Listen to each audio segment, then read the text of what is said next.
The sound of Alexander's key turning in the front door at 11:47 p.m. should have been normal. Sarah had been married to him for 12 years, and his late nights were nothing new. But tonight felt different. Tonight, the way he burst through the door with wild eyes and grabbed her arm felt like a nightmare coming to life.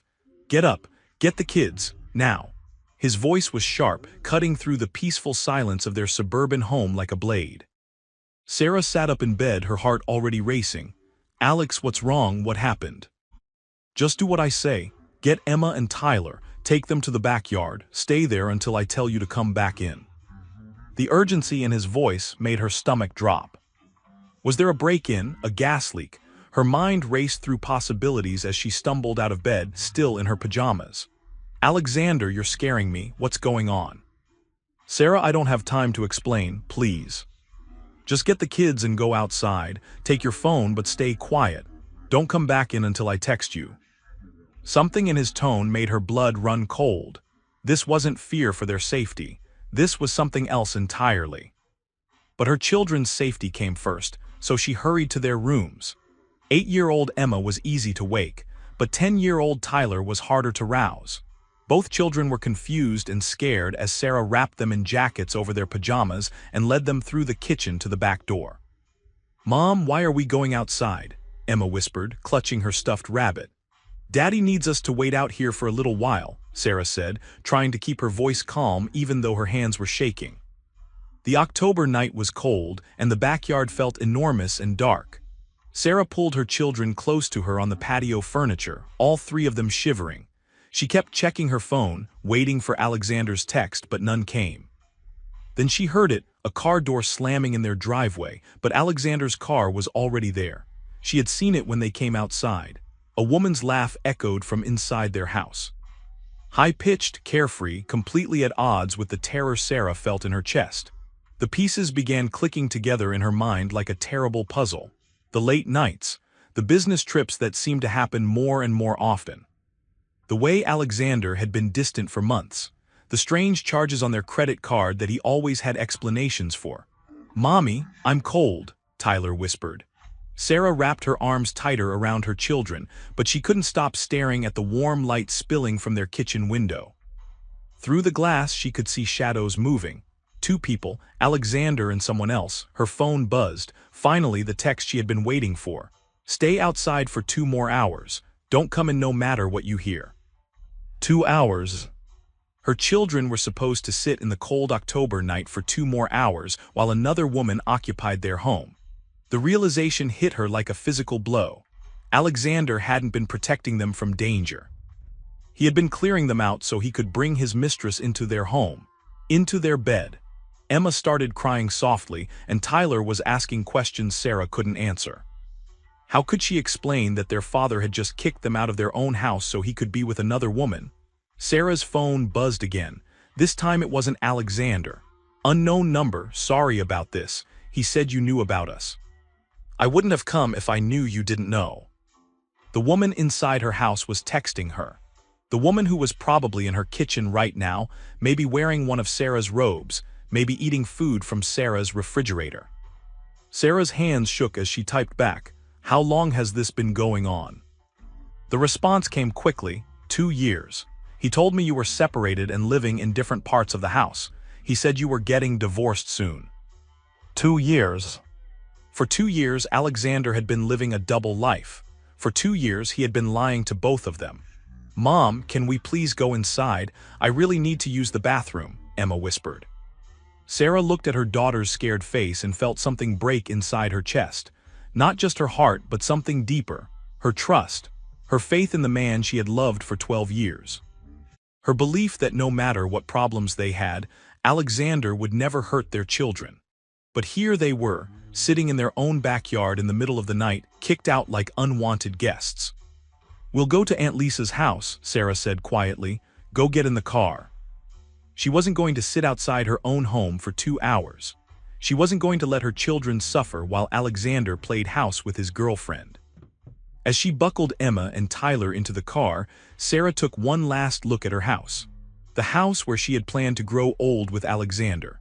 The house where she had thought they were building a life together. The woman's silhouette moved past the living room window, and Sarah felt something she had never felt before. Not just anger or hurt, but a cold, calculating determination. Alexander thought he could humiliate her like this. He thought he could throw away 12 years of marriage and traumatize their children for his selfish desires. He was about to learn how wrong he was. As Sarah drove toward her sister's house with her sleeping children in the backseat, she began planning. Not just her escape from this nightmare, but her revenge. Alexander had just made the biggest mistake of his life, and Sarah was going to make sure he paid for every single moment of pain he had caused. The woman who had texted her might be sorry now, but sorry wasn't going to fix the trauma her children would carry from this night. Sorry wasn't going to give back the 2 years of lies. Sorry wasn't going to heal the devastation Alexander had just caused. But justice might. Sarah woke up on her sister Lisa's couch with a stiff neck and the crushing weight of reality settling on her chest. For a split second, she thought it might have been a nightmare. Then she saw Emma and Tyler sleeping peacefully in Lisa's guest room, and everything came flooding back. The morning sun streaming through Lisa's windows felt wrong. How could the world look so normal when her entire life had been destroyed in a single night? Coffee! Lisa appeared in the doorway, already dressed for work. Her face was tight with concern and barely controlled anger. Sarah nodded, not trusting her voice yet. She followed Lisa into the kitchen, where the smell of coffee mixed with the familiar scent of Lisa's vanilla candles. Everything felt surreal, like she was living someone else's life. "The kids are still sleeping," Lisa said, handing Sarah a steaming mug. "Emma woke up once asking for you, but she went right back to sleep when I told her you were nearby. I need to call their school. Tell them they won't be in today." Sarah's voice came out hoarse, like she had been screaming, though she couldn't remember raising her voice at all last night. Already done. "I called and said there was a family emergency." Lisa sat down across from Sarah at the small kitchen table. "Now tell me everything, and I mean everything." Sarah told her sister about the midnight awakening, about sitting in the backyard with the children, about the text from the other woman. With each detail, Lisa's face grew darker. 2 years, Lisa said when Sarah finished. "That bastard has been lying to you for 2 years. I feel so stupid. How did I not know? How did I not see the signs? Because you trusted him, because you're a good person who doesn't automatically assume the worst about people. That's not stupidity, Sarah, that's love. And he took advantage of it." Sarah's phone had been buzzing all morning with calls and texts from Alexander. She had ignored them all, but now Lisa grabbed the phone and scrolled through the messages. "Listen to this garbage," Lisa said, reading aloud. "Sarah, you're overreacting. We need to talk about this like adults. And this one, you're confusing the children by keeping them away from home. The nerve of this man." Sarah felt her anger building again, the same cold fury she had felt last night. "He's making it sound like I'm the problem, like I'm the one who did something wrong. Of course he is. That's what cheaters do. They blame everyone but themselves." Lisa set the phone down and leaned forward. "What do you want to do?" "I mean really want to do. I want him to pay. I want him to understand what he's done to our family. I want him to lose everything, the way he made me lose everything. Then that's what we'll make happen. But first you need to protect yourself and the kids. Do you have access to your bank accounts?" Sarah grabbed her purse and pulled out her wallet. She tried to log into their joint account on her phone, but her password didn't work. "He changed it," she said, staring at the screen in disbelief. "He changed our banking password." Lisa's expression turned murderous. "How much money is in that account?" "About $40,000. It's our emergency fund, and the money for Tyler's summer camp and Emma's dance classes. We're going to the bank right now. I can't leave the kids. The kids are coming with us. They need to see that you're fighting for them. And you need to move fast before he empties that account completely." Lisa was right. Sarah had spent years being the accommodating wife, the one who didn't make waves, the one who trusted Alexander to handle their finances. But that version of herself had been kicked to the curb last night along with her children. An hour later, Sarah sat in the bank manager's office with Tyler and Emma coloring quietly beside her. The manager, Mrs. Patterson had known Sarah for years and was visibly upset as Sarah explained the situation. "I can freeze the joint account until this gets sorted out legally," Mrs. Patterson said. "But I have to tell you, he withdrew $15,000 yesterday afternoon." Sarah felt like she had been punched in the stomach. "15,000, what for?" "The withdrawal slip just says personal expenses. I'm sorry, Mrs. Williams." Personal expenses. He had taken $15,000 from their children's future to pay for his affair. To pay for hotel rooms and gifts and dinners with his mistress, while Sarah clipped coupons and worried about their budget. "Mom, are you okay?" Emma looked up from her coloring book with worried eyes. "I'm fine, sweetheart, just taking care of some grown-up stuff." But Sarah wasn't fine, she was furious, and she was done being the victim in this situation. After the bank, they went to see Michael Torres, the family lawyer Lisa had recommended. He was a serious man in his 50s with kind eyes and a reputation for fighting hard for his clients. "I want full custody," Sarah said before he could even finish introducing himself. "I want the house. I want him to pay for what he's done." "I understand you're angry, and you have every right to be. But let's talk about what's realistic and what's going to be best for your children in the long run." "What's best for my children is getting them away from a father who would throw them out of their own house in the middle of the night for his mistress." Michael Torres leaned back in his chair and studied Sarah's face. "Tell me everything, start from the beginning." Sarah told the story again, watching the lawyer's expression change as she described the midnight eviction and Alexander's financial manipulation. "This is good," he said when she finished. "Not good that it happened, but good for your case. Forcing minor children from their home in the middle of the night to accommodate an extramarital affair is not going to look favorable for him in court. What else do I need to do?" "Document everything. Every text message, every phone call, every interaction. Get copies of all financial records.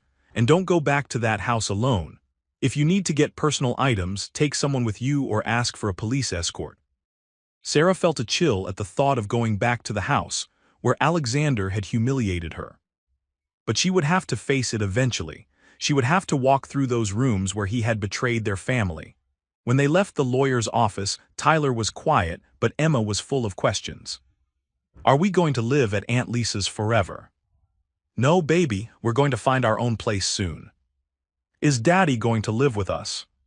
Sarah knelt down to Emma's level, choosing her words carefully. "Daddy and Mommy are going to live in different houses for a while, but you and Tyler will always be loved and taken care of." "Did Daddy do something bad?" Sarah looked into her daughter's innocent eyes and felt her heart break all over again. How do you explain to an 8-year-old that her father chose another woman over his family? How do you preserve a child's ability to trust when the person who should have protected her has betrayed everyone she loves? "Sometimes grown-ups make choices that hurt other people," Sarah said finally. "But that's not your fault, and it doesn't change how much Mommy loves you." That night after the children were asleep, Sarah sat on Lisa's couch with her laptop, beginning the process of documenting her marriage's destruction. She made copies of text messages, printed bank statements, and wrote down every detail she could remember from the past few months. As she worked, she felt herself changing. The woman who had sat in that backyard last night, confused and scared, was disappearing. In her place was someone stronger, someone who wouldn't be pushed around or manipulated. Alexander had made his choice.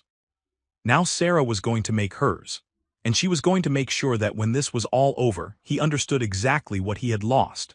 3 days after the midnight betrayal, Sarah stood in front of her childhood bedroom mirror at Lisa's house, barely recognizing herself. The woman staring back had dark circles under her eyes and a hardness in her expression that hadn't been there before. But there was also something new, a strength she had never known she possessed. Her phone buzzed with another text from Alexander. "Sarah, this is ridiculous. The kids need to come home. We can work this out." She deleted it without responding, just like she had deleted the previous 27 messages.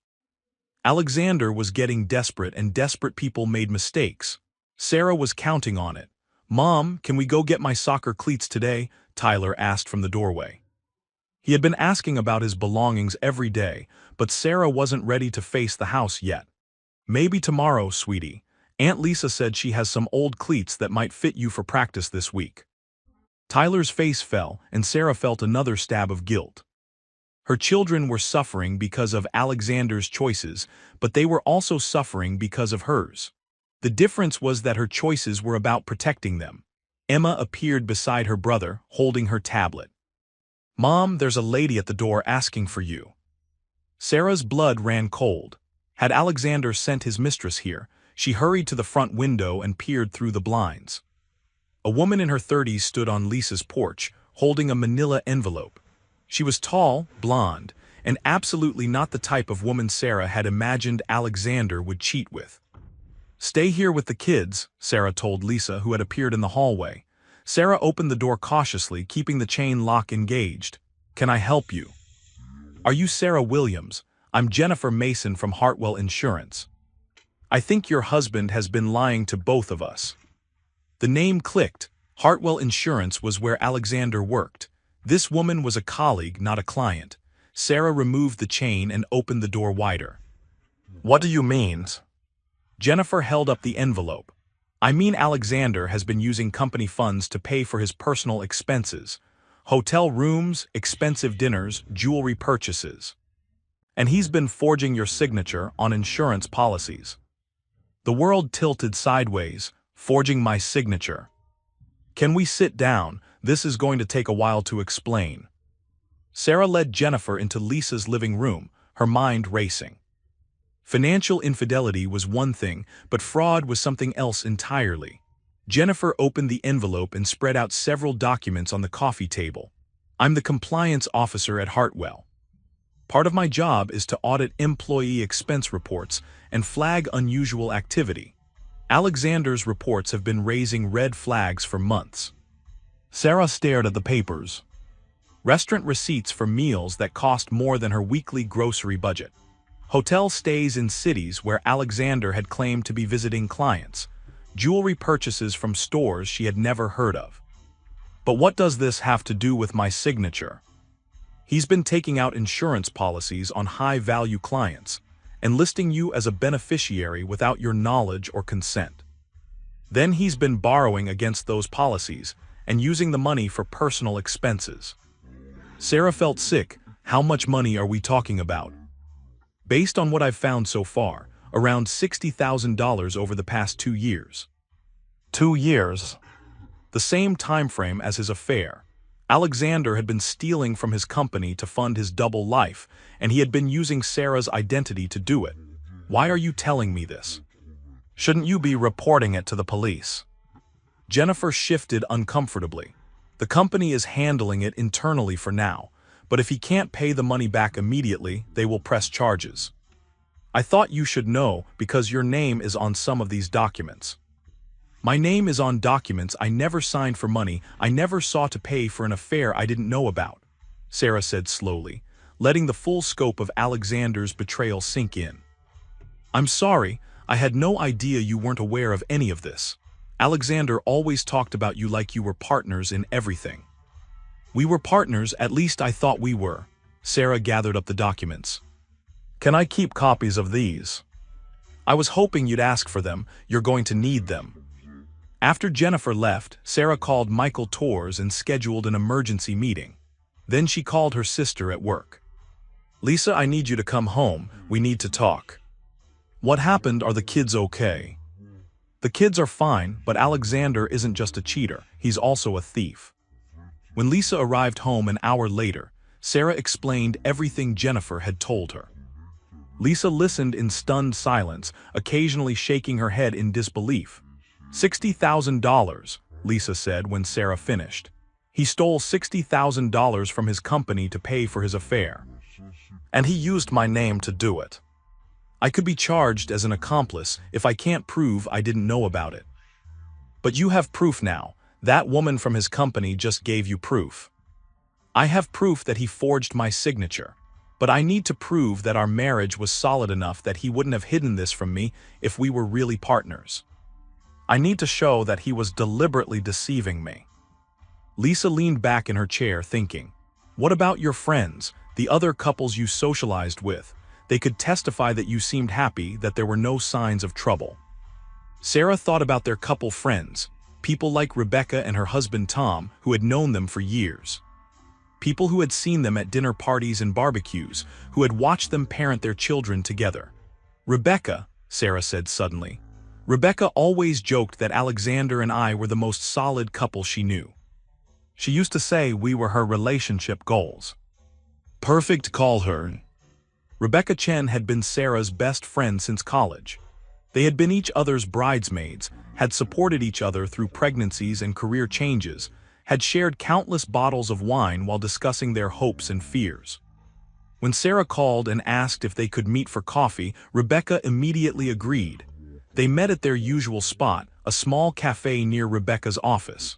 You look terrible, Rebecca said as soon as she saw Sarah. What's going on? Sarah told her everything. The midnight eviction, the affair, the financial fraud. Rebecca's expression went from concern to shock to fury. That son of a bitch, Rebecca said when Sarah finished. I cannot believe he would do this to you and the kids. Rebecca, I need you to do something for me. I need you to write down everything you remember about Alexander and me as a couple.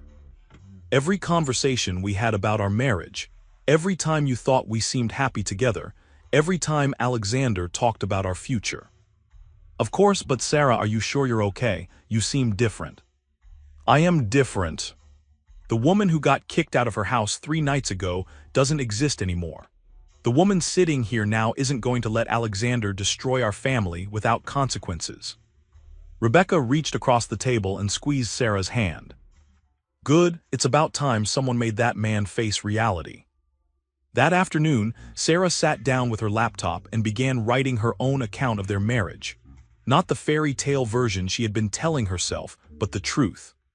The times Alexander had been dismissive of her opinions, the way he had gradually taken over all their financial decisions, the subtle ways he had isolated her from friends and made her dependent on him. As she wrote, Sarah realized that the signs had been there all along. She had just been too trusting, too willing to give him the benefit of the doubt, too afraid of conflict to push back when things didn't feel right. But she wasn't afraid anymore. Fear was a luxury she couldn't afford with 2 children depending on her. When Tyler and Emma got home from their day at Lisa's neighbor's house, Sarah sat them down for a serious conversation. I want you both to know that none of this is your fault, she began. Sometimes adults make bad choices, and those choices hurt other people. But you two are the most important thing in my life, and I'm going to do everything I can to make sure you feel safe and loved. Are you and Daddy getting divorced? Tyler asked quietly. Yes, we are, but that doesn't change the fact that both Daddy and I love you very much. Emma climbed into Sarah's lap. Will we still have Christmas? We'll still have Christmas and birthdays and all the things that matter. They might be different than before, but we'll still be a family, just a different kind of family. That night after the children were asleep, Sarah continued working on her documentation. She was building a case not just for the divorce, but for the fraud charges that were likely coming Alexander's way. He had thought he was so clever, living his double life while keeping his wife in the dark. But he had underestimated Sarah's intelligence and determination. He was about to learn that the quiet, accommodating woman he had married was capable of fighting back, and when Sarah Williams fought, she fought to win. 1 week after the midnight betrayal, Sarah sat in Michael Torr's office wearing her best business suit and the steely expression that had become her new normal. Spread across the conference table were bank statements, insurance documents, and a thick folder of printed text messages that painted a picture of Alexander's deception. This is actually better evidence than I usually see in cases like this, Michael said, reviewing the documents. The forged signatures alone are enough to establish financial fraud. Combined with the timeline of the affair and the midnight incident with your children, we have a very strong case. What kind of settlement are we looking at? Given the circumstances, I think we can get you primary custody, the house, and a significant portion of the marital assets. The fraud complicates things in your favor. Alexander won't want this information becoming public record if he can avoid it. Sarah nodded, but her expression didn't soften. I don't want to settle quietly. I want him to face consequences for what he's done. Michael leaned back in his chair. Sarah, I have to ask, are you sure about this approach? Divorce proceedings can get very ugly and you have children to consider. My children were forced to hide in their own backyard, while their father brought his mistress into our home. They've already seen ugly, now they need to see justice. All right then, let's talk strategy. They spent the next 2 hours planning the divorce petition. Michael would file for adultery, financial misconduct, and emotional abuse. They would request full custody with supervised visitation for Alexander, the house, and compensation for the stolen funds. What about his job? Sarah asked. Will the insurance fraud affect the divorce case? If he's charged criminally, it will definitely work in our favor. But even if the company handles it internally, we can use it to establish a pattern of dishonesty and financial irresponsibility. As they were finishing up, Sarah's phone rang. Alexander's name flashed on the screen. Answer it, Michael advised, but put it on speaker. I want to hear what he has to say. Sarah accepted the call, her hand steady despite her racing heart. Sarah, thank God, we need to talk. This has gone on long enough. I don't think we have anything to talk about, Alexander. Of course we do, we're married. We have children together. You can't just disappear with my kids because you're upset about a mistake I made. Sarah looked at Michael, who nodded encouragingly. A mistake, Sarah's voice was ice cold. Is that what you're calling 2 years of lying, stealing, and adultery, a mistake? Sarah, you're being dramatic. Yes, I made some poor choices, but we can work through this. Marriage is about forgiveness. Marriage is about trust, Alexander. And you destroyed that when you kicked your children out of their own home so you could bring your girlfriend into our bed. There was silence on the other end of the line. Who told you about that? Alexander asked finally. She did. Your girlfriend texted me while my children and I were sitting in our backyard in the middle of the night. Sarah, let me explain. No, you'll be hearing from my lawyer. Don't contact me again unless it's about the children, and even then, it goes through my attorney. Sarah hung up and looked at Michael. How was that? Perfect. He just admitted to the affair and didn't deny the midnight incident. If he's smart, he'll get his own lawyer immediately. But Alexander wasn't smart. Over the next few days, he sent dozens of texts and voicemails, each one more desperate than the last. He promised to end the affair, to pay back the stolen money, to go to marriage counseling. Sarah saved every message. Rebecca stopped by Lisa's house that evening with a bottle of wine and a thick envelope. I wrote down everything I could remember, Rebecca said, handing Sarah the envelope. 20 years of friendship documented, including the time 2 years ago when Alexander told Tom he was thinking about leaving you but didn't want to lose the house. Sarah stared at her. He said what? Tom didn't tell me until yesterday when I asked him to think back.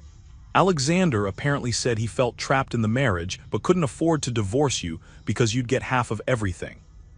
So instead of divorcing me honestly, he decided to steal money and have an affair. Looks that way. Tom feels terrible that he didn't say anything, but you know how men are about that stuff. They think it's not their business. Sarah opened the envelope and read through Rebecca's detailed account. It was damning, a chronicle of a marriage where one partner was planning his escape while the other remained completely unaware. There's something else, Rebecca said hesitantly. I did some digging about Alexander's girlfriend. Her name is Crystal Porter, and she works at that new marketing firm downtown. I don't want to know about hers. Yes, you do, because she's been posting about their relationship on social media for months. Pictures of them together, expensive gifts he gave her, trips they took, all time-stamped and geotagged. Rebecca pulled out her phone and showed Sarah a series of Instagram posts. Crystal Porter was younger than Sarah, probably in her late 20s, with long blonde hair and a taste for expensive restaurants. But what made Sarah's stomach drop wasn't Crystal's appearance, it was the photos themselves. Alexander with his arm around Crystal at a resort Sarah recognized from their anniversary 2 years ago. Alexander giving Crystal jewelry that looked suspiciously like pieces Sarah had admired, but been told they couldn't afford. He took her to our anniversary resort, Sarah said quietly. The same weekend you thought he was at a work conference in Denver, Rebecca confirmed. Sarah felt something crack inside her chest, not her heart this time, but her last remaining illusion about the man she had married. Alexander hadn't just betrayed her, he had replaced her entirely, living the life he wanted with Crystal while keeping Sarah around to maintain his respectable image. I want copies of all of these, Sarah said. Already done. I screenshot everything and saved it to a flash drive. That night Sarah called Michael Tors at home. I have more evidence, she said without preamble. What kind of evidence?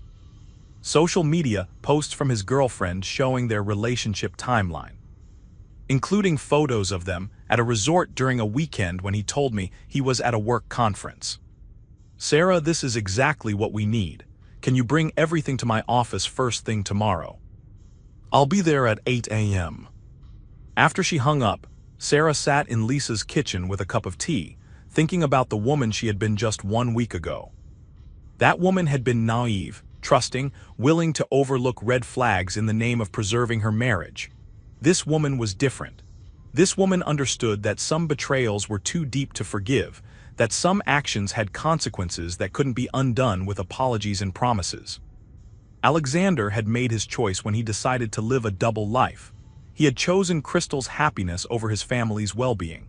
He had chosen his own desires over his children's security. Now Sarah was making her choice.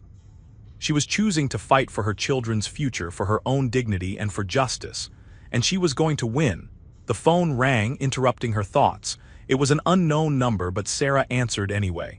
Mrs. Williams. This is Detective Janet Rodriguez from the Financial Crimes Unit. We need to speak with you about your husband's activities at Hartwell Insurance. Sarah smiled grimly. Alexander's world was about to get much smaller. Detective Rodriguez, I've been waiting for your call.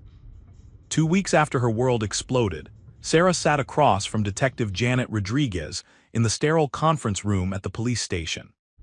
The detective was a serious woman in her 40s with sharp eyes and an expression that suggested she had seen every type of financial crime imaginable. Mrs. Williams, I want to be clear about why you're here, Detective Rodriguez began. Your husband has been under investigation for embezzlement and insurance fraud. Your name appears on several forged documents, which is why we need to establish your involvement or lack thereof. I had no involvement in any of it, Sarah said firmly. I didn't even know about the affair until 2 weeks ago, let alone the financial crimes. Tell me about your marriage's financial arrangements. Who handled the money? Sarah explained how Alexander had gradually taken control of their finances over the years, how he had convinced her that he was better with numbers, how she had trusted him completely. Did you ever sign blank insurance forms? Never. I'm very careful about what I sign.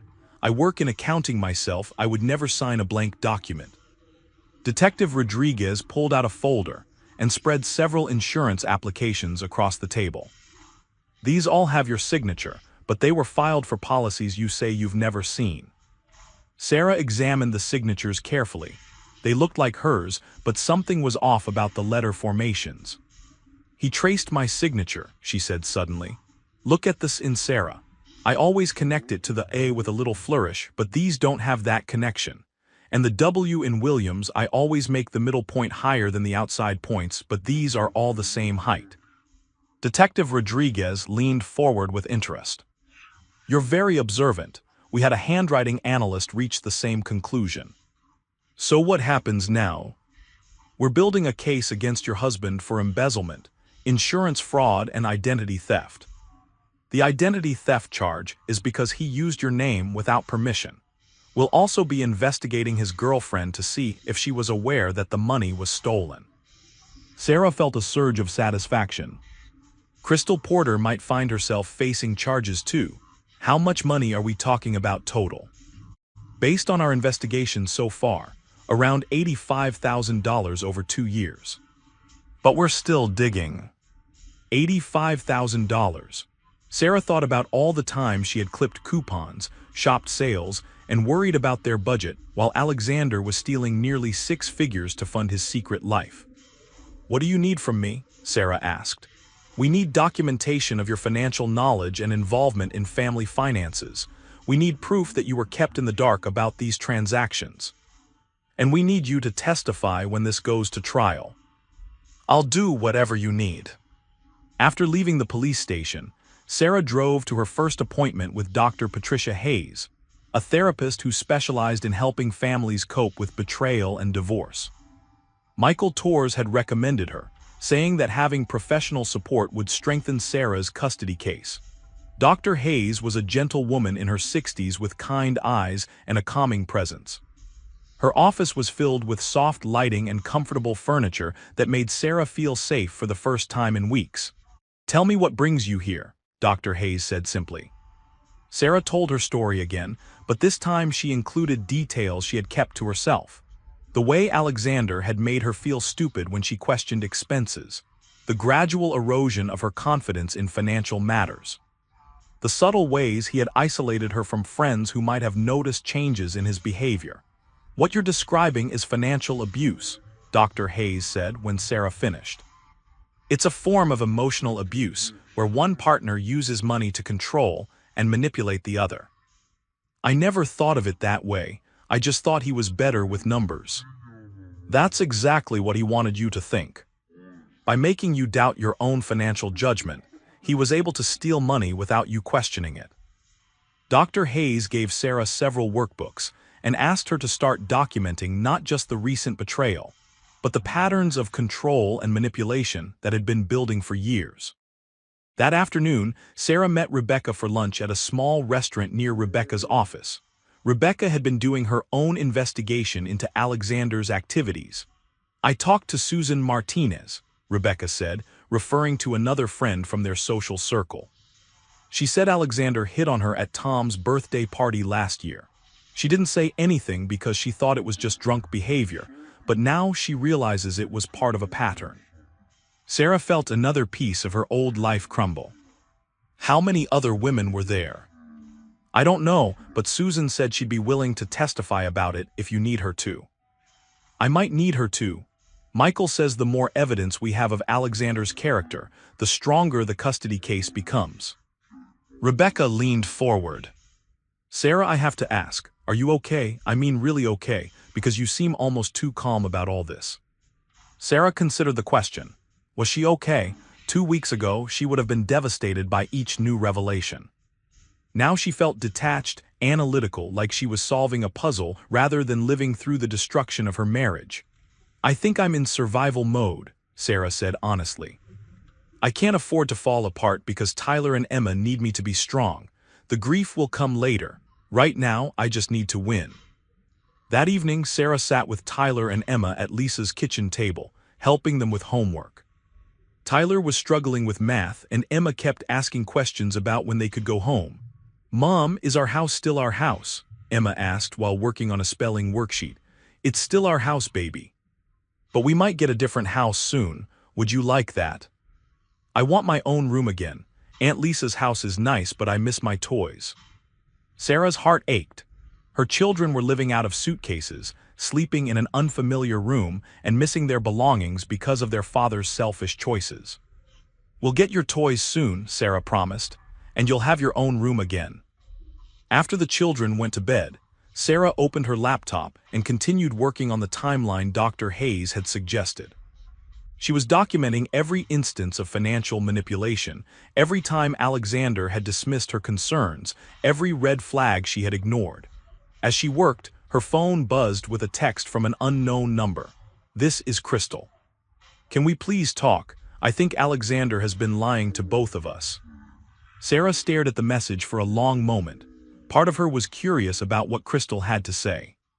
But a larger part of her felt nothing but disgust for the woman who had been sleeping with her husband for 2 years. She deleted the message without responding. 10 minutes later, another text arrived. "I know you don't want to talk to me, but I have information about Alexander's finances that might help you. He's been lying about his income and hiding money from both of us." This time, Sarah hesitated. Information about hidden assets could be crucial for the divorce settlement. She forwarded the text to Michael Tors with a note. "Should I respond to this?" Michael called her within minutes. Don't respond directly, he advised. But if she has information about hidden assets, we need it. Let me handle this. I'll have my investigator contact her. You have an investigator. James Morrison, former police detective, now private investigator. He specializes in financial crimes and hidden assets. I was going to suggest hiring him anyway.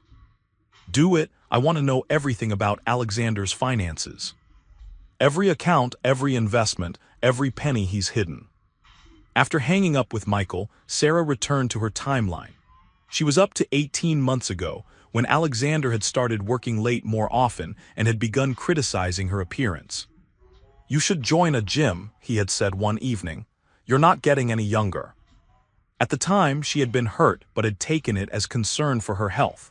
Now she realized it was the beginning of his campaign to make her feel insecure while he pursued other women. Sarah's phone rang, interrupting her thoughts. It was Lisa calling from her bedroom. I just wanted to check on you, Lisa said. You've been very quiet tonight. I'm working on documentation for the lawyer. Trying to piece together when Alexander's behavior changed. And I'm realizing that he started emotionally abusing me long before he started the affair. He just did it so gradually that I didn't recognize it. Oh, Sarah. The thing is, I'm not even angry about that anymore. I'm angry that he involved Tyler and Emma. I'm angry that he traumatized our children for his own selfish desires. That's unforgivable. You're going to get through this, and you're going to be stronger on the other side. Sarah hoped her sister was right. Because right now, she felt like she was drowning in revelations about the man she had loved for 12 years. Every day brought new evidence that their entire marriage had been built on lies. But she wasn't giving up. For Tyler and Emma, for her own future, for justice, she would keep fighting. Alexander had underestimated her once. He wouldn't get the chance to do it again.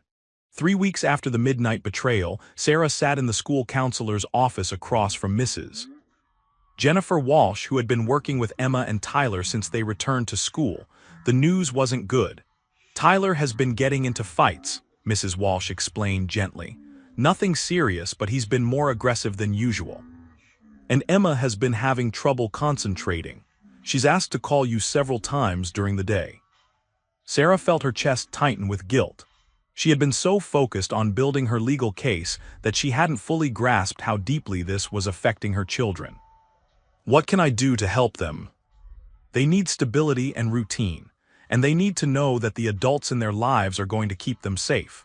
Tyler especially is struggling with anger toward his father. Has he said anything specific? Mrs. Walsh consulted her notes. Yesterday he told his teacher that his daddy is a liar who hurt his mommy. When she tried to redirect the conversation, he said, "My daddy made us sleep outside so his girlfriend could sleep in our house." Sarah closed her eyes. Tyler understood more than she had realized. What about Emma? Emma is internalizing her stress. She's been asking if she did something wrong, if that's why Daddy doesn't live with you anymore. She needs reassurance that none of this is her fault. After leaving the school, Sarah drove to Dr. Hayes' office for her own appointment, but this time she brought Tyler and Emma with her. Dr. Hayes had suggested family sessions to help the children process their emotions. Can you tell me how you're feeling about everything that's happened? Dr. Hayes asked Tyler gently. Tyler sat quietly for a long moment, then exploded. I hate him, I hate Daddy. He made Mommy cry and he made us sleep outside and he doesn't care about us anymore. Sarah reached for Tyler's hand, but he pulled away. And I hate that stupid woman too. She took our daddy away. Tyler, it's okay to be angry, Dr. Hayes said calmly. Your feelings are completely normal, but can you tell me what you miss most about your daddy?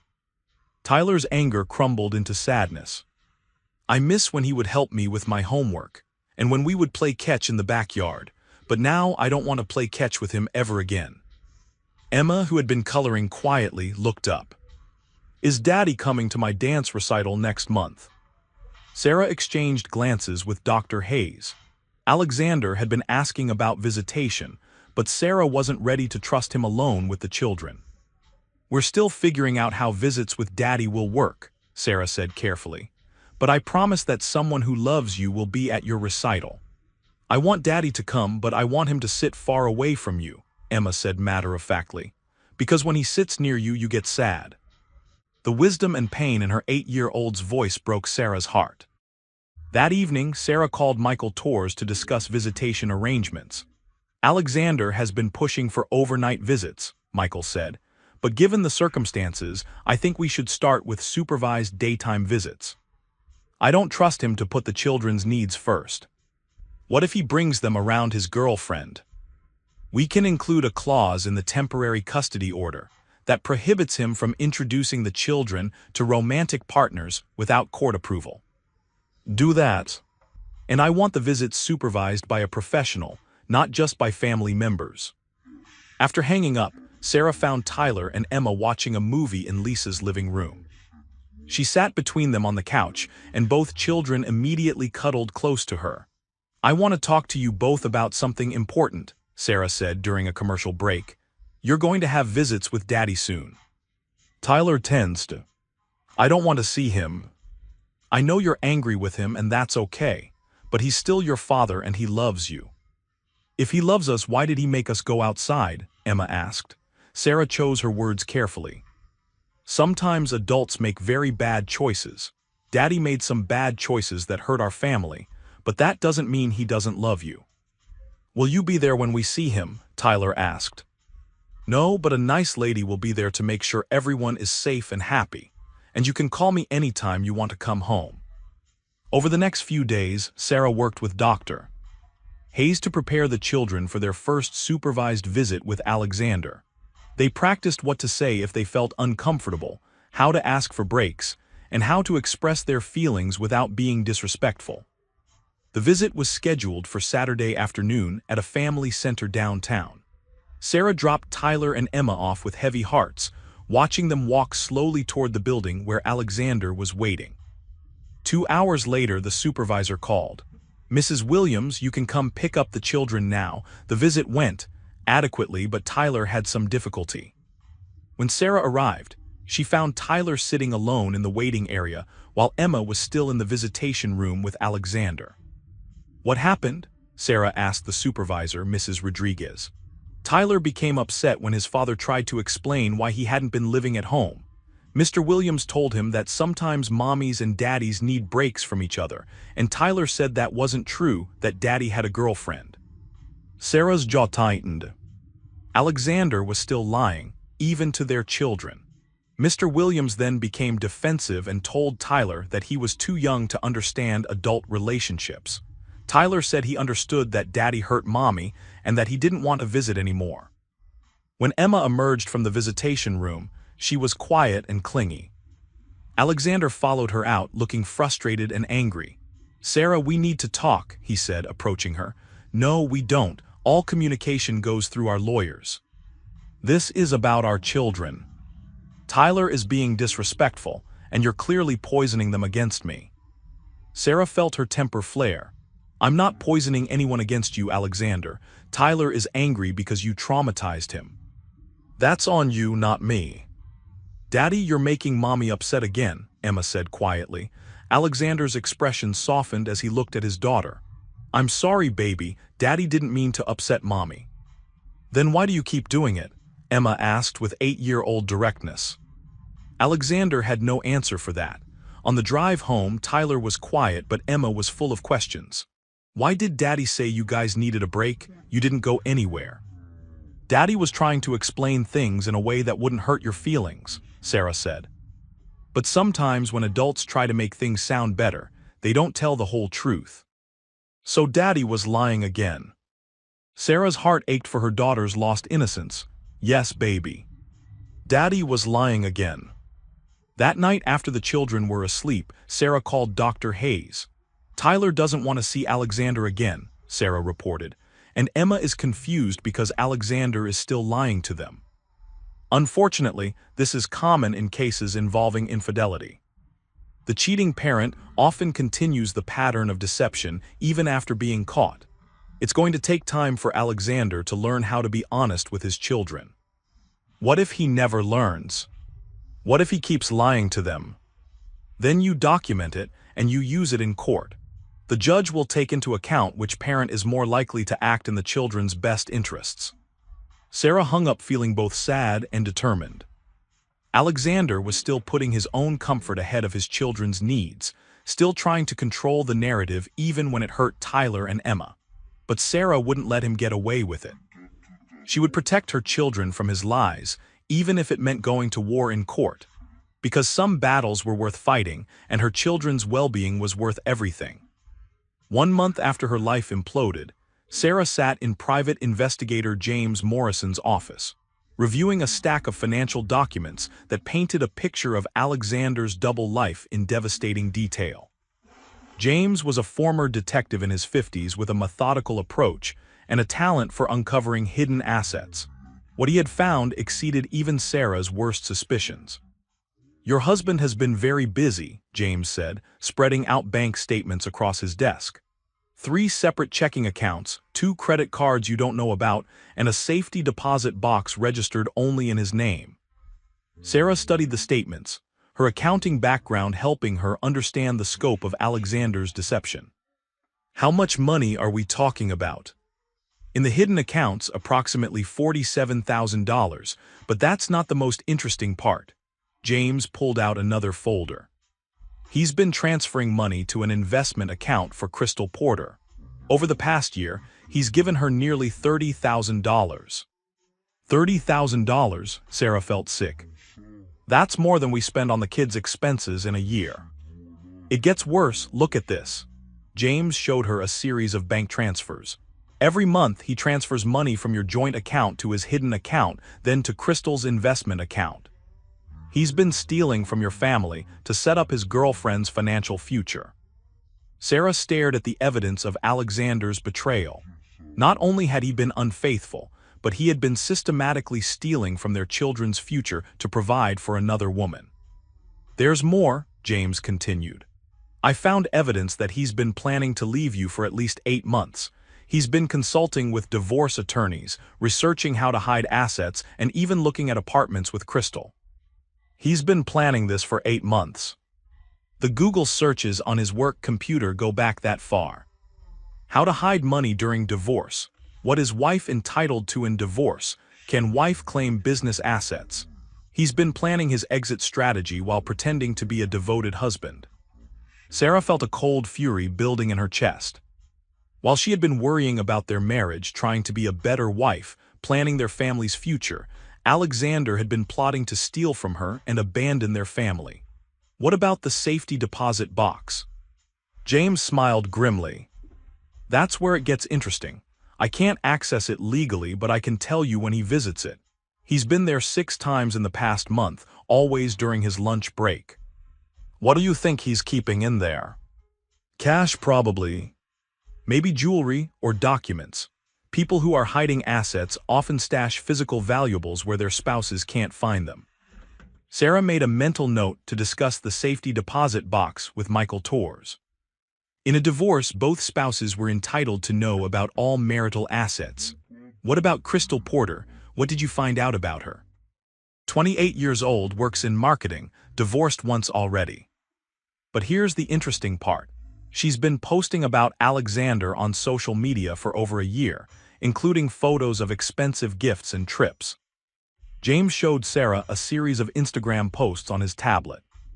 Crystal wearing jewelry that cost more than Sarah's monthly grocery budget. Crystal at expensive restaurants Sarah had never been to. Crystal on vacation in places Alexander had told Sarah they couldn't afford to visit. She knew he was married, Sarah said, studying the photos. "Look at the dates. This one was posted the same weekend as Emma's birthday party. He left our daughter's party early to take this woman to dinner. There's no question she knew about you.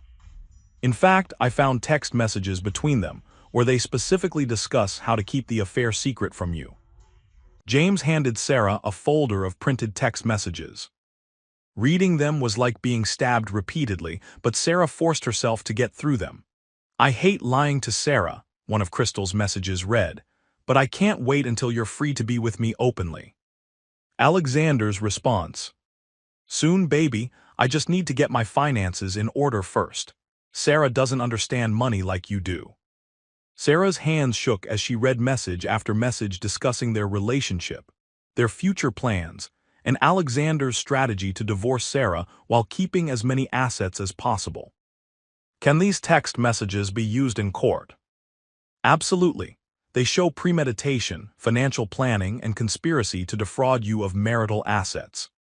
Sarah left James's office with a heavy heart, but a clear sense of purpose. She had the evidence she needed to prove Alexander's betrayal and financial misconduct. Now she needed to use it strategically. Her next stop was Michael Torr's office, where she spread out James's findings on the conference table. "This is a prosecutor's dream," Michael said after reviewing the evidence. "Premeditated adultery, financial fraud, and conspiracy to hide marital assets. Alexander's attorney is going to have a very difficult time defending this." "What's our next move?" "We file for an emergency hearing to freeze all assets and demand full financial disclosure. With this evidence, the judge will likely order Alexander to account for every penny he's spent in the past 2 years. And custody." With the evidence of financial abuse and the midnight incident, plus Tyler's reluctance to visit his father, I think we can get primary custody with limited supervised visitation. Sarah felt a surge of satisfaction. Alexander had thought he was so clever, planning his escape while keeping her in the dark. But his own arrogance had created a paper trail that would destroy him in court. That evening, Sarah sat with Tyler and Emma at Lisa's kitchen table, helping them with homework. Both children seemed more settled now that they had a routine, but Sarah could see the lasting effects of their father's betrayal. Tyler was more protective of her, always asking if she was okay and offering to help with tasks that used to be Alexander's responsibility. Emma had become clingy, afraid to let Sarah out of her sight for long periods. "Mom, are we going to see Daddy again this weekend?" Emma asked while working on her math homework. "I don't know yet, sweetheart. We're still figuring out the best way for you to spend time with him." Tyler looked up from his science project. "I don't want to see him, he makes me angry." "It's okay to be angry, Tyler, but Daddy is still your father and he loves you." "If he loves us, why did he steal our money to give to his girlfriend?" Sarah's heart stopped. "What do you mean?" "I heard you talking to Aunt Lisa last night. You said Daddy gave his girlfriend money that was supposed to be for me and Emma." Sarah realized that despite her efforts to protect her children from the worst details, they were absorbing more than she realized. "Tyler, the most important thing you need to know is that none of this is your fault. Daddy made some very bad choices, but that doesn't change how much Mommy loves you." "I know you love us," Tyler said seriously. "But I don't think Daddy does. If he loved us, he wouldn't have hurt us." Emma looked up from her homework with tears in her eyes. "I still love Daddy, but I don't want him to make you sad anymore." Sarah pulled both children close, her heart breaking for their lost innocence. Alexander's betrayal hadn't just destroyed their marriage. It had damaged their children's ability to trust, to feel secure, to believe that their father would always protect them. But Sarah would spend the rest of her life making sure Tyler and Emma knew they were loved, valued, and safe. She would build a new life for them, one based on honesty and stability instead of lies and manipulation. Alexander had made his choice when he decided to prioritize his own desires over his family's well-being. Now he would face the consequences of that choice, and Sarah would make sure those consequences were severe enough that he would never forget what he had lost. 6 weeks after the midnight betrayal, Sarah stood in the courthouse hallway waiting for the emergency hearing that would determine the immediate future of her family. She wore her best suit and carried a briefcase full of evidence that would expose Alexander's crimes to a judge. Alexander stood 30 feet away with his attorney, a sharp-dressed man named David Fletcher who specialized in defending wealthy clients in messy divorces. Alexander looked pale and stressed, nothing like the confident man who had controlled every aspect of their marriage for 12 years. "Mrs. Williams," a court clerk approached, "Judge Morrison is ready for you." Sarah followed Michael Torrs into the courtroom, her heart pounding but her resolve steady. This was the moment she had been preparing for since that terrible night in the backyard. Judge Morrison was a stern woman in her 60s with a no-nonsense demeanor and a reputation for being tough on cases involving financial fraud. This is an emergency hearing regarding the divorce petition of Sarah Williams versus Alexander Williams, the judge began.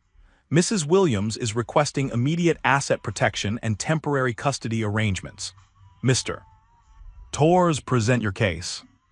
Michael stood and began laying out the evidence methodically: the forged insurance documents, the hidden bank accounts, the money transferred to Crystal Porter, the text messages showing premeditation. The midnight incident with the children. With each piece of evidence, Sarah watched Alexander's face grow paler. He whispered urgently to his attorney, who looked increasingly uncomfortable. "Your Honor," Michael concluded, "Mr.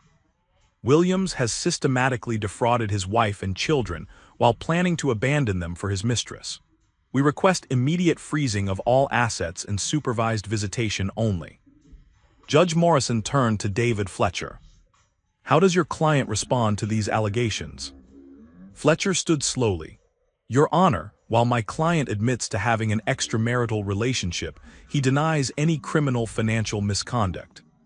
The money in question represents legitimate business expenses and investment strategies that his wife simply didn't understand." Sarah felt her anger flare. Even now, Alexander was lying and trying to make her look stupid. "Mr. Fletcher," Judge Morrison said dryly, "are you seriously arguing that forged insurance documents and secret bank accounts represent legitimate business expenses?" "Your Honor, we haven't had adequate time to review all the evidence presented today. We request a continuance to prepare our response." "Request denied. The evidence is clear and extensive. Mr. Williams, stand up." Alexander rose shakily, his confident demeanor completely gone. "Mr. Williams, you have systematically defrauded your wife, stolen from your children's future, and traumatized minor children by forcing them from their home to accommodate your mistress. Do you have anything to say for yourself?" Alexander looked at his attorney, who nodded reluctantly. "Your Honor, I made some mistakes, but I was trying to protect my family from a difficult situation." "By stealing from them," Judge Morrison's voice was ice cold. "I was planning to repay everything once the divorce was finalized." "With what money, Mr. Williams? You gave $30,000 to your girlfriend and spent another $50,000 on personal expenses. Where exactly were you planning to get the money to repay your victims?" Alexander had no answer. Judge Morrison reviewed her notes for a long moment before speaking. "I am ordering the immediate freezing of all marital assets. Mr. Williams, you will provide a complete financial disclosure within 72 hours, including all bank accounts, investments, and the contents of your safety deposit box. You will also surrender your passport to prevent you from fleeing the jurisdiction." Sarah felt a surge of triumph. Alexander's escape plan was crumbling. "Regarding custody, I am granting Mrs. Williams primary physical custody of the minor children. Mr. Williams, you will have supervised visitation for 2 hours every Saturday until further notice. These visits will be supervised by a court-appointed professional, and you are prohibited from discussing the divorce or making any disparaging comments about your wife." "Your Honor," Fletcher interjected, "my client has been a devoted father for 10 years. Surely he deserves more than 2 hours a week with his children." "Mr. Fletcher, your client forced his children to hide in their backyard in the middle of the night, so he could bring his mistress into their home. That is not the behavior of a devoted father. The visitation schedule stands." Alexander's face crumpled. For the first time since this nightmare began, Sarah saw him realize the full consequences of his actions. "Furthermore," Judge Morrison continued, "I am referring this case to the District Attorney's Office for criminal investigation. Mr. Williams, you may very well face charges for fraud, embezzlement, and identity theft." The hearing ended with Alexander looking devastated and Sarah feeling vindicated. As they left the courtroom, she heard Alexander arguing with his attorney in the hallway. "You said this wouldn't happen," Alexander was saying. "You said we could settle this quietly." "I told you to come clean about the money," Fletcher replied. "You lied to me just like you lied to your wife. Now you're facing criminal charges." Sarah walked past them without making eye contact, her head held high. But the day wasn't over. As Sarah was leaving the courthouse, she found Crystal Porter waiting by her car. Crystal was prettier in person than in her social media photos, but she looked terrified and much younger than Sarah had expected. "Mrs. Williams, please, I need to talk to you. I have nothing to say to you. Please just listen. I didn't know Alexander was still living with you when this started. He told me you were separated and living apart." Sarah stopped walking and turned to face Crystal. "And you believed him?" "I wanted to believe him. I was lonely and he was charming, and he seemed genuinely unhappy in his marriage. So you helped him steal from my children." Crystal's face went white. "What do you mean?" "The $30,000 he gave you came from my children's college fund. Every expensive dinner, every piece of jewelry, every vacation, it was all stolen from my family." "I didn't know." "He said it was his money from bonuses and investments."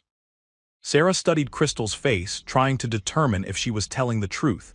The fear in her eyes seemed genuine. "It doesn't matter what you knew or didn't know," Sarah said finally. "What matters is that you participated in destroying my family. My children were forced to hide in their own backyard so you could sleep in their home." Tears streamed down Crystal's face. "I'm sorry, I'm so sorry. I never wanted to hurt children. But you did hurt them.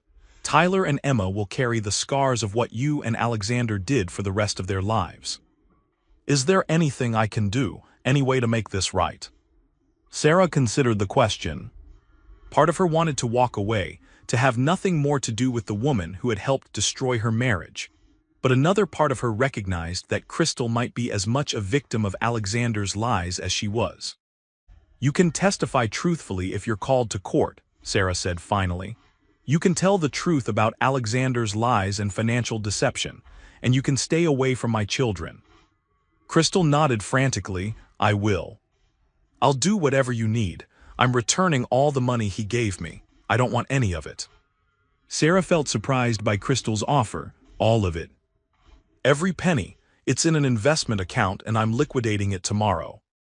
$32,000 including interest. I want to give it back to your children." For the first time in weeks, Sarah felt something other than anger when looking at Crystal. The young woman seemed genuinely remorseful and horrified by her role in the family's destruction. "Have your attorney contact mine," Sarah said. "The money should go into a trust fund for Tyler and Emma's education." Crystal nodded and started to walk away, then turned back.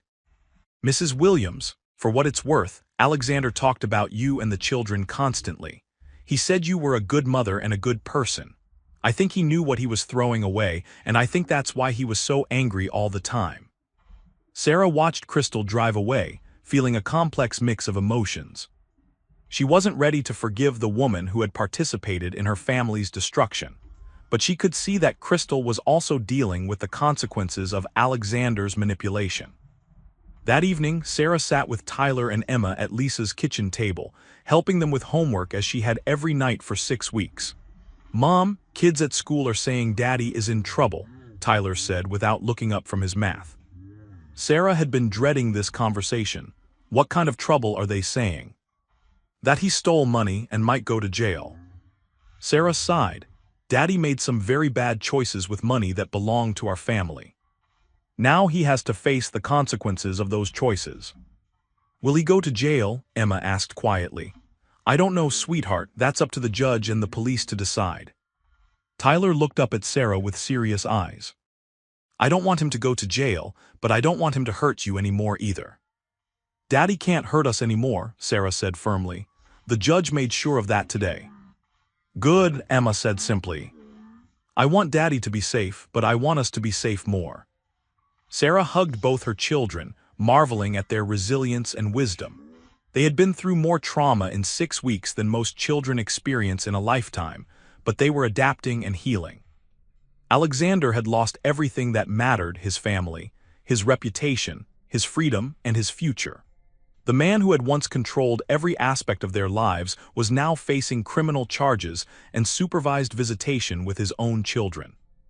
Justice wasn't complete yet, but it was coming, and Sarah would be there to see it through to the end. 3 months after the midnight betrayal, Sarah sat in the courtroom for the final divorce hearing, watching Alexander sign away his rights to the home where they had raised their children. His signature was shaky, his face drawn with the stress of impending criminal charges. Judge Morrison reviewed the settlement agreement one final time. "Mrs. Williams, you are awarded primary custody of the minor children, the marital home, and 60% of all marital assets. Mr. Williams, you will pay child support in the amount of $2,800 per month, and will have supervised visitation every other Saturday, until the children turn 18 or request otherwise." Sarah felt a surge of satisfaction. After 12 years of marriage, she was finally free from Alexander's lies and manipulation. Furthermore, Judge Morrison continued, the court notes that Mr. Williams has agreed to pay restitution in the amount of $85,000 for funds stolen from marital accounts. This money will be placed in educational trust funds for Tyler and Emma Williams. The money Crystal had returned, combined with the funds Alexander was being forced to repay, would secure her children's college educations. What Alexander had intended to steal from their future had been returned with interest. "Mr. Williams, do you understand the terms of this agreement?" Alexander's voice was barely audible. "Yes, Your Honor." "Mrs. Williams, are you satisfied with these terms?" "Yes, Your Honor, thank you." Judge Morrison signed the final decree, officially ending Sarah's marriage to Alexander Williams. As they left the courtroom, Sarah felt lighter than she had in months. Michael Torres walked her to the parking garage, carrying the box of legal documents that represented her new life. "How do you feel?" he asked. "Free," Sarah said simply. "For the first time in 12 years, I feel completely free." "What's next for you?" Sarah smiled, thinking about the plans she had been making. "I'm starting my own accounting firm. I've already signed 3 clients, and Rebecca is helping me with the marketing." "That's wonderful. You deserve to build something that's entirely yours." As Sarah drove home to the house that was now legally hers, she reflected on how much had changed in 3 months. The woman who had cowered in the backyard that October night was gone, replaced by someone stronger, wiser, and completely unwilling to be anyone's victim. Tyler and Emma were waiting for her when she arrived home, both excited to hear about the court hearing. "Is it over?" Tyler asked. "Are you really divorced now?" "Yes, it's over. We're officially a family of 3 now." "Good," Emma said, hugging Sarah tightly. "I like our family better this way." That evening, Sarah called Dr. Hayes to share the news about the divorce being finalized. "How are you feeling about everything?" Dr. Hayes asked. "Relieved, vindicated, ready to start the next chapter of our lives." "And the children?" "They're doing better than I expected. Tyler hasn't asked to see Alexander in weeks, and Emma seems more relaxed now that she knows we're staying in our house." "What about Alexander? How is he handling the outcome?" Sarah considered the question. Alexander had looked broken in court today, nothing like the confident man who had once controlled every aspect of their lives. "I think he's finally understanding what he's lost. But it's too late for regrets now." 2 weeks later, Sarah received a call that she had been expecting but dreading. "Mrs. Williams, this is Detective Rodriguez. Alexander Williams has been formally charged with embezzlement, fraud, and identity theft. His trial is scheduled for next month." "What does that mean for me and the children?" "You may be called to testify, but we have enough evidence from the company records and financial documents that your testimony might not be necessary. The case is very strong." Sarah felt a mix of relief and sadness. Relief that justice was being served, sadness that her children's father would likely go to prison. The trial lasted 3 days. Sarah attended every session, watching as prosecutor after prosecutor laid out the evidence of Alexander's crimes. The financial records, the forged documents, the testimony from his coworkers who had noticed suspicious activity. Crystal Porter testified on the second day, admitting her role in the affair but claiming ignorance about the stolen money. She was visibly shaking as she described how Alexander had lied to her about his marriage and finances. Alexander's attorney tried to paint him as a man who had made mistakes but wasn't a criminal. But the evidence was overwhelming, and the jury deliberated for less than 4 hours before returning guilty verdicts on all charges. Judge Patricia Chen sentenced Alexander to 3 years in prison, with the possibility of parole after 18 months if he completed financial responsibility courses and paid full restitution. As Alexander was led away in handcuffs, he looked back at Sarah one last time.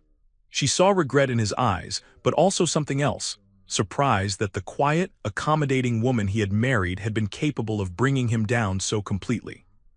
Sarah felt no satisfaction in seeing her children's father led to prison, but she felt justice had been served. That night, she tucked Tyler and Emma into bed in their own rooms, in their own house, surrounded by their own belongings. "Mom, is Daddy going to jail for a long time?" Emma asked. "Daddy is going to have to stay in a special place for a while where he can think about the bad choices he made and learn to make better ones." "Will he be okay?" "Yes, baby. He'll be safe and he'll have people to help him." Tyler, who had been quiet all day, finally spoke up. "I'm sad that Daddy is going to jail, but I'm not sad that he can't hurt us anymore." Sarah hugged both her children close. "It's okay to have complicated feelings about all this. Daddy will always be your father, and it's okay to love him and be angry with him at the same time." "I love you, Mom," Emma whispered. "You're the best mom in the world." "I love you too, sweetheart, both of you, and I promise that no one will ever hurt our family again." As Sarah turned off the lights and headed to her own room, the room that was now entirely hers, she reflected on the journey from that terrible October night to this moment of peace and security. Alexander had thought he could have it all: his family's stability and his mistress's excitement, his wife's loyalty and his girlfriend's passion, his children's love and his freedom from responsibility. Instead, he had lost everything. His freedom, his family, his reputation, his future. He would spend the next few years in prison, and when he got out, his children would be teenagers who barely remembered the father who had abandoned them for another woman. Meanwhile, Sarah had built a new life from the ashes of her old one. She had her children, her home, her growing business, and most importantly, her self-respect. The midnight betrayal that had destroyed her marriage had also revealed her own strength.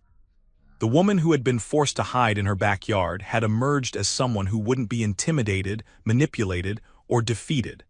Justice had been served, but more than that, Sarah had learned that she was capable of protecting herself and her children from anyone who tried to harm them. And that knowledge would serve her well in the years to come. 1 year after the midnight betrayal, Sarah stood in the conference room of her new accounting firm, looking out at the city skyline through floor-to-ceiling windows. Williams Financial Services had grown from a one-woman operation in her home office to a thriving business with 4 employees and 23 clients. "The Peterson audit is complete," her associate Maria announced, setting a thick folder on Sarah's desk. "Everything looks good. They're very happy with our work." Sarah smiled, feeling a sense of accomplishment that had nothing to do with anyone else's approval. Every client, every successful project, every dollar earned was proof of her own capabilities and determination. Her phone buzzed with a text from Rebecca. "Lunch tomorrow, I have news." Sarah typed back, "Yes, the usual place." Life had settled into a comfortable rhythm. Tyler and Emma were thriving in school, both having returned to their normal, happy personalities as the trauma of the divorce faded. Tyler had joined the school basketball team and was making new friends. Emma was excelling in her dance classes and had even performed a solo in the spring recital. Alexander had been released from prison 2 months early for good behavior, but his contact with the children remained minimal. Tyler had finally agreed to occasional phone calls but refused in-person visits. Emma spoke to him briefly on holidays but seemed indifferent to their conversations. Sarah had worried about how their father's absence would affect them long-term, but Dr. Hayes had reassured her that children were remarkably resilient when they felt safe and loved. "You've created a stable, honest environment for them," Dr. Hayes had said during their last family session. "That's exactly what they needed to heal." The next day, Sarah met Rebecca for lunch at their favorite cafe. Rebecca was practically glowing with excitement. "I have news," Rebecca announced before they had even ordered. "Tom and I are getting married." Sarah felt a surge of joy for her best friend. "That's wonderful. When?" "Next spring." and I want you to be my maid of honor." Of course, I would be honored. As they talked about wedding plans, Sarah felt grateful for the friendships that had sustained her through the darkest period of her life. Rebecca, Lisa, Dr. Hayes, even her new business associates, she was surrounded by people who genuinely cared about her success and happiness. "How are you doing?" Rebecca asked eventually. "Really doing?" Sarah considered the question. A year ago she would have answered based on everyone else's expectations. Now she answered honestly. "I'm happy. Really, genuinely happy. I wake up every morning knowing that my life belongs to me, that my decisions are my own, that no one is lying to me or manipulating me." "And the kids? They're amazing. Stronger than I ever expected. Tyler scored 15 points in his last basketball game, and Emma is learning to play piano. They're building their own lives, their own dreams." "Any thoughts about dating?" Sarah laughed. "Not even a little bit. I'm too busy building my business and raising my children. Maybe someday, but not anytime soon." After lunch, Sarah drove to Tyler and Emma's school for the parent-teacher conferences she now attended alone. Both children were excelling academically and socially. "Tyler has shown remarkable leadership skills this year," his teacher reported. "He's always willing to help other students, and he's become very protective of kids who seem upset or lonely." Emma's teacher had similar praise. "Emma is one of the most empathetic children I've ever taught. She has a gift for making other people feel included and valued." Sarah felt proud of her children's compassion and strength. They had learned from their trauma, becoming more caring and resilient rather than bitter or fearful. That evening, as Sarah was reviewing financial reports for her business, Emma appeared in the doorway of her home office. "Mom, can I ask you something?" "Of course, sweetheart." Emma climbed into the chair across from Sarah's desk, looking serious. "Do you ever miss being married to Daddy?" It was a question Sarah had been expecting, but still found difficult to answer honestly without hurting her daughter's feelings. "I miss the good parts of being married to Daddy," Sarah said carefully. "I miss having a partner to help with decisions and share experiences with, but I don't miss the lies or the feeling that I couldn't trust him." "Do you think you'll ever get married again?" "Maybe someday. But only if I find someone who treats me and you, and Tyler with respect and honesty." Emma nodded solemnly. "I think you should marry someone who makes you laugh a lot." Sarah smiled. "That's excellent advice. Someone who makes us all laugh. And someone who likes basketball," Tyler added from the doorway where he had been listening. "In case I make varsity next year." "Definitely someone who likes basketball," Sarah agreed, pulling both children into a hug. As she tucked them into bed that night, Sarah reflected on how much their family had changed and grown. They had gone from being a traditional nuclear family to something smaller but stronger, more honest and more connected. The midnight betrayal that had torn apart their old life had ultimately led to something better. A family built on truth instead of lies, on mutual respect instead of control, on genuine love instead of obligation. Later that evening, Sarah stood in her backyard, the same backyard where she had once sat shivering with her children, while Alexander entertained his mistress in their home. Now it was a place of peace, where Tyler practiced basketball shots and Emma had planted a small flower garden. The pain of that October night had faded, replaced by pride in what she had built from the wreckage. She had not only survived Alexander's betrayal but had used it as fuel to create a better life for herself and her children. Sarah's phone rang, interrupting her thoughts. It was an unknown number, but she answered it. "Sarah. This is Crystal Porter.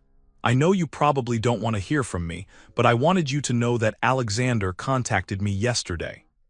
Sarah felt her muscles tense. What did he want? "He wanted to get back together. He said he had learned from his mistakes and wanted another chance." "What did you tell him?"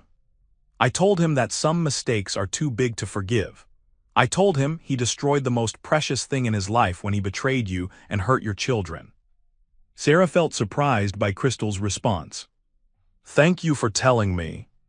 "Sarah, I know I don't have the right to say this, but I've spent the past year thinking about what happened. Alexander didn't just cheat on you, he emotionally abused you for years." The way he talked about you made you doubt yourself, controlled your finances. That wasn't love. You're better off without him. After hanging up, Sarah realized that Crystal was right. The betrayal hadn't just been about the affair. It had been about years of subtle manipulation and control that she had only recognized in hindsight. But now she was free from all of it. Free to make her own decisions, to trust her own judgment, to build a life based on her own values and priorities. As Sarah locked up the house and turned off the lights, she felt a deep sense of contentment. Tomorrow she would wake up in her own home, take her children to school, run her successful business, and make decisions that were entirely her own. Alexander was in the past, where he belonged. The future stretched ahead, full of possibilities and promise. The woman who had been forced to hide in her backyard that terrible October night was gone forever. In her place was someone stronger, wiser, and completely unafraid. Sarah Williams had not just survived betrayal, she had triumphed over it. And that triumph belonged entirely to her.